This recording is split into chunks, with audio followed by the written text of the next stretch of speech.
Hello friends, I am Riti Singh. Welcome back to my channel concept of botany. तो जैसा कि मैंने अपने प्रीवियस वीडियो में एमाइनो एसिड का क्लासिफिकेशन और इंट्रोडक्शन बताया है, उम्मीद करती हूँ कि वो टॉपिक आपको अच्छी सी समझ में आ गया होगा। इस वीडियो में मैं न्यू टॉपिक के साथ आई हूँ, वह है ग्लाइकोलिसिस। ग्लाइकोलिसिस को अगर हम CSIR नेट के पॉइंट ऑफ व्यू से देखें तो ये मोस्ट इंपॉर्टेंट टॉपिक है। जनरली हम लोग स्टूडेंट्स क्या करते हैं कि ग्लाइकोलिसिस के पूरे पाथवे को तो पढ़ते हैं बट उसके बेसिक्स पे ध्यान नहीं देते हैं। और किसी भी टॉपिक को पढ़ने के लिए बेसिक्स जानना बहुत ही ज़रूरी होता है। हम करते क्या है, अगर हम किसी चीज़ को कनेक्ट करके पढ़ें ना तो हमें टॉपिक बहुत ही अच्छी से समझ में आएगा। तो इस वीडियो में मैं बेसिक्स और फेट ऑफ पायरुवेट के बारे में डिस्कस करूंगी। तो ग्लाइकोलिसिस को 2 यूनिट्स में क्लैश कर दिया गया है, एक तो आपका बायोकेमिस्ट्री में, एक प्लांट फिजियोलॉजी में। तो बायोकेम में क्या होता है कि पूरी बायोकेमिस्ट्री को ही इंक्लूड कर दिया गया है, लेकिन अगर हम प्लांट फिजियोलॉजी के सेंस में देखें तो इसमें लिमिटेड इंफॉर्मेशन को ही इंक्लूड किया गया है। तो ये थे कुछ ग्लाइकोलिसिस के यूनिट के पार्ट्स जो कि आप बायोकेमिस्ट्री और प्लांट फिजियोलॉजी में पढ़ते हैं। तो आई विल बी ट्राइंग कि मैं इसके पूरे फैक्ट्स को आपको बता पाऊँ कि ये कहाँ होता है, कहाँ पाया जाता है, क्या रिएक्शंस होते हैं, क्या पाथवे है, ये पाथवे भी कैसे कैसे डिवाइडेड हैं, कहाँ एनर्जी को प्रोडक्शन करते हैं, कहाँ इन्वेस्टमेंट करते हैं। तो चलिए चलते हैं अपने टॉपिक पर।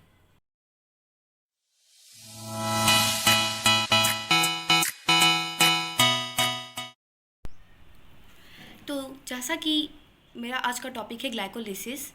तो ग्लाइकोलिसिस वैसे देखा जाए तो बहुत सारे मेटाबॉलिक पाथवे आते हैं, लेकिन ग्लाइकोलिसिस में के पार्ट में मेटाबॉलिक पाथवे आता है। अब यहाँ पे बात आती है व्हाट इज़ मेटाबॉलिक। तो मेटाबॉलिक क्या होता है? तो मेटाबॉलिक में एक तो इसमें दो टाइप के रिएक्शन होते हैं, एक तो जिसमें चीज़ें बनती हैं और एक जिसमें चीज़ों का ब्रेक डाउन होता है। तो जिसमें चीज़ें बनती हैं उसे एनाबॉलिज्म कहते हैं और जिसमें चीज़ों का ब्रेक डाउन होता है उसे कैटाबॉलिज्म कहते हैं।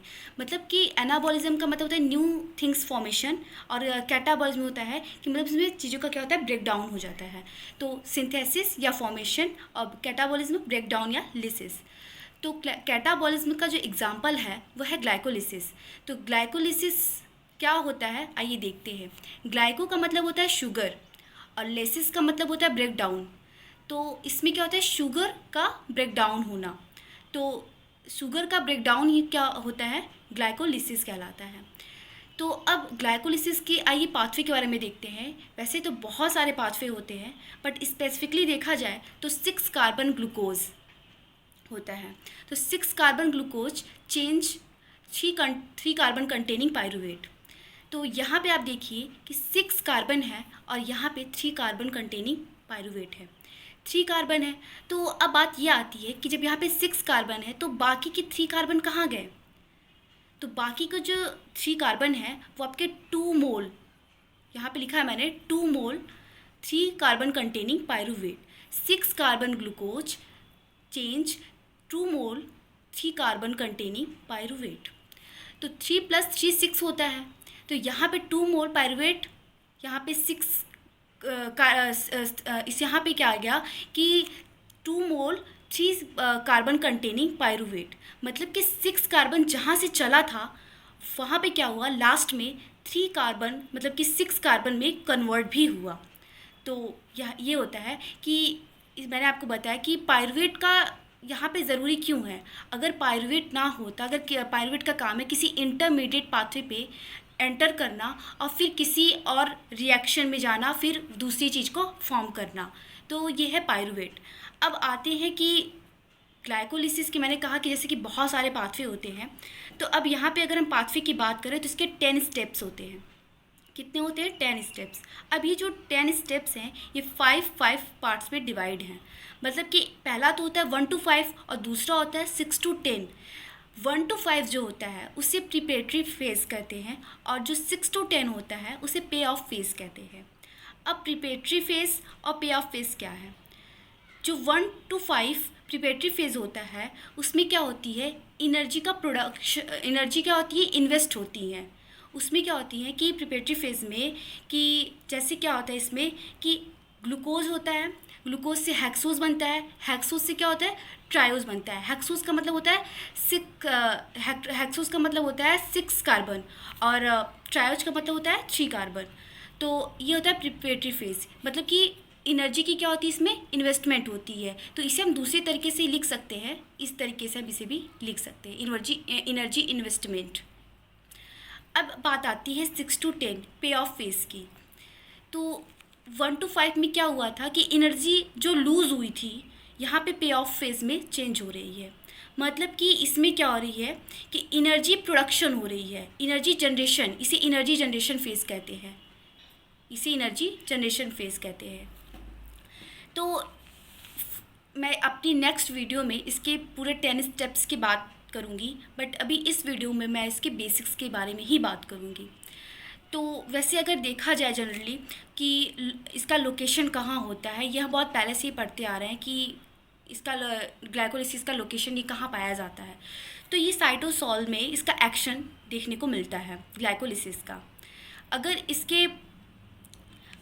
इसकी बात की जाए कि ये कौन से कंडीशन में पाया जाता है, इसकी कौन से ग्लाइकोलिसिस किस कंडीशन में होती है, ऑक्सीजन की प्रेजेंस में होती है या ऑक्सीजन के अब्सेंस में होती है। तो ये एरोबिक कंडीशन में होती है, यानी ऑक्सीजन की प्रेजेंस में होती है।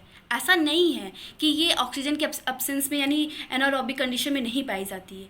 कुछ होते हैं, कुछ अभी ऐसे ऑर्गेनिज्म होते हैं जो कि ऑक्सीजन के अब्सेंस में पाए जाते हैं, बट अगर हम ग्लाइकोलिसिस की बात करें तो ये एरोबिक कंडीशन में ही पाई जाती है, यानी कि O2 के प्रेजेंस में ही पाई जाती है। तो यहाँ मैंने क्या देखा, यहाँ पे इसके कुछ बेसिक्स ये थे कि इसके कितने स्टेप्स होते हैं, वो जो स्टेप्स होते हैं वो कितने में डिवाइड होते हैं, यानी 1 to 5, 6 to 10। वो 1 to 5 कौन सा फेज़ होता है, एनर्जी इन्वेस्टमेंट होती हैं, और जो 6 to 10 होती हैं वो पे ऑफ फेज़ होती हैं, जिसमें एनर्जी का जनरेशन होता है। तो इसमें ये रहा कि पाइरूवेट क्यों बना। अब आइए हम चलिए बात करते हैं कि ये फेट ऑफ पाइरूवेट क्या है। ग्लाइकोलिसिस के मैंने बेसिक्स के बारे में तो आपको बता दिया, बट अब हम फेट ऑफ पाइरूवेट के बारे में भी जानते हैं। अब फेट ऑफ पाइरूवेट की बात करें तो यहाँ पे क्या होता है, ग्लूकोज होता है, मीन्स ग्लाइकोलिसिस, जैसे कि मैंने आपको बताया, आप ताकि कंफ्यूज ना है इसलिए मैंने यहाँ लिख दिया 10 स्टेप्स होते हैं इसमें। तो इसमें जो ग्लूकोज होता है वो चेंज होता है 2 मोल ऑफ पाइरूवेट। अब ये जो 2 मोल ऑफ पाइरूवेट होते हैं इसके 3 फेट होते हैं। अब वो 3 फेट क्या होते हैं आइए आपको मैं बताती हूँ। वो 3 फेट आपके होते हैं, पहला फेट आपका होता है 2 लैक्टेट, ये भी 3 कार्बन का होता है। 2 लैक्टेट ये होता है कि जब भी हम अगर आप देखते होंगे कि जब भी हम विग्रस एक्सरसाइज कर रहे होते हैं तो हमारे बॉडी में लैक्टेट का फॉर्मेशन हो रहा होता है। किसका फॉर्मेशन हो रहा होता है?